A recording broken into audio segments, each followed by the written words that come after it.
I've been in very contentious meetings with legislators who are saying, well, why do we need to fund something like this? And I always say, why should we not? If you work in higher education in the state of Pennsylvania, you need to know Dr. John Craig. He is the director of the Academic Success Program at Westchester University and the editor of the Journal of Access, Retention, and Inclusion in Higher Education. In this month's State of PADE, we're going to hear from Dr. Craig himself on the annual journal and a little bit on its connection to Act 101. Stay tuned to the end of the video to learn how you can submit a manuscript and how to contact Dr. Craig.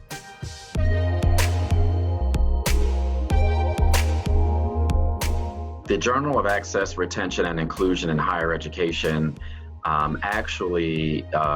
basically has its roots in the former Act 101 journal. Act 101 went from servicing and providing access to well over 12,000 students annually to now 3,500. But the journal had been out of commission for about 4 years when all of the funding had gone away.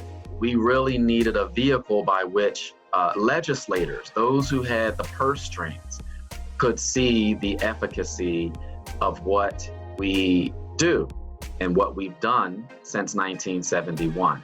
We wanted something that really spoke to the heart of what programs like Act 101 really are, and that is programs of access, retention, and inclusion in higher education. We want this journal to do a few things. We want it to inform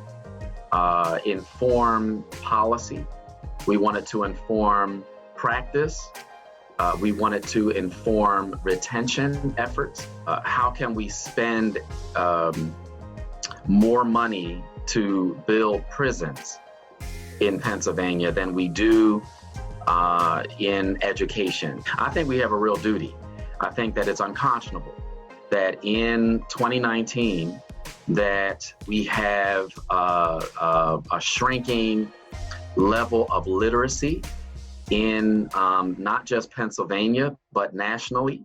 And when we support those programs like Act 101, like the TRIO programs, then we are inevitably helping to ensure that Pennsylvania continues to produce graduates from our colleges who will continue to build into our tax base. There are state legislators who came through Act 101, right? There are college professors who came through Act 101, yours truly. The work of the journal is to provide evidence-based research and data to refute this idea that what we do does not have an impact. That's why the journal's work is so very, very imperative and must continue.